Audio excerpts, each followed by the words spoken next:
সম্মানিত দর্শক, ডাক্তার আনোয়ারুল হকের লেখা আজকের ম্যারেজ স্টোরি আসামের ব্যতিক্রমী বিয়ের গল্প। এক সন্ধ্যায় অনিক, আঁখি এবং ইরাক নিজেদের পড়ার ঘরে বসে আড্ডা দিচ্ছিল।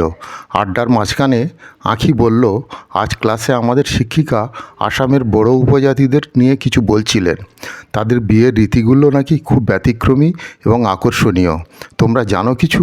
ইরাক কৌতূহলী হয়ে বলল, আমি শুধু জানি বড়োরা আসামের অন্যতম প্রাচীন উপজাতি, কিন্তু তাদের বিয়ের ব্যাপারে তেমন কিছু জানি না। অনিক, তুমি কিছু জানো? অনিক হেসে বলল, হ্যাঁ, কিছুটা জানি। আসামের বড়ো উপজাতির আসলে খুবই ঐতিহ্যবাহী এবং তাদের বিয়ের রীতিগুলো অন্যদের থেকে কিছুটা আলাদা। বড়ো উপজাতিদের বিবাহ রীতি শুধু সামাজিক বন্ধন নয়, এটি তাদের সংস্কৃতির গভীরতা এবং প্রকৃতির সঙ্গে সম্পর্কের প্রতিফলন। চলো আমি তোমাদের পুরনো গল্পটা বলি। অনেক বলতে শুরু করলো, বড়ো উপজাতি আসামের অন্যতম বৃহৎ উপজাতি। তারা প্রধান ব্রহ্মপুত্র নদীর তীরবর্তী অঞ্চলে বাস করে। তাদের নিজস্ব ভাষা, পোশাক, উৎসব আর জীবনযাত্রা খুবই সমৃদ্ধ। তাদের বিয়ের রীতিগুলো প্রকৃতির উপাদানের সঙ্গে মানুষের সম্পর্কের প্রতিফলন দেখা দেয়।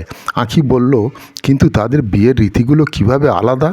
অনেক বলল, বড়দের বিয়ের এক বিশেষ রীতি হলো দানাই বা লোবনা বিয়ে। এটি এমন একটি প্রথা যেখানে ছেলে বা মেয়ে কেউ কাউকে অপহরণ না করেই সম্মতির ভিত্তিতে পালিয়ে গিয়ে বিয়ে করে। এই ধরনের বিয়ে তাদের সমাজের স্বীকৃত। ইরাক অবাক হয়ে বলল, পালিয়ে গিয়ে বিয়ে? এটা কোন ধরনের প্রথা? অনেক ব্যাখ্যা করলো, এটা আসলে ঐতিহ্যের অংশ। ধরো, যদি কোনো ছেলে আর মেয়ে একে অপরকে ভালোবাসে এবং পারিবারিক অনুমতি পাওয়া কঠিন হয়, তারা পালিয়ে গিয়ে নিজেদের বিবাহ সম্পন্ন করে। পরে তাদের পরিবার আর সমাজ এটিকে স্বীকৃতি দেয়। বড়ো সমাজে বিশ্বাস করে যে ভালোবাসা সবচেয়ে গুরুত্বপূর্ণ বিষয়, এই জন্য তারা এটিকে সম্মানের সঙ্গে গ্রহণ করে। আঁখি বলল, তাহলে তারা কি শুধু আধুনিক চিন্তাধারার? অনেক হেসে বলল, আধুনিক আর ঐতিহ্যের একটা মিশ্রণ বলা যেতে পারে। বড়ো বিবাহে জুরাই বিয়ে নামের আর একটা বিবাহ রীতি আছে। এখানে ছেলের পরিবার মেয়ের পরিবারকে যৌতুক বা উপহার দেয় না, বরং মেয়ের পরিবারের সম্মতি পাওয়ার জন্য একটি প্রতীকী উপহার দেয়। এই রীতি সমাজের নারীর সম্মান আর মর্যাদা বোঝায়। অনেক আরও যোগ করলো, তাদের বিয়ের অনুষ্ঠান খুব রঙিন।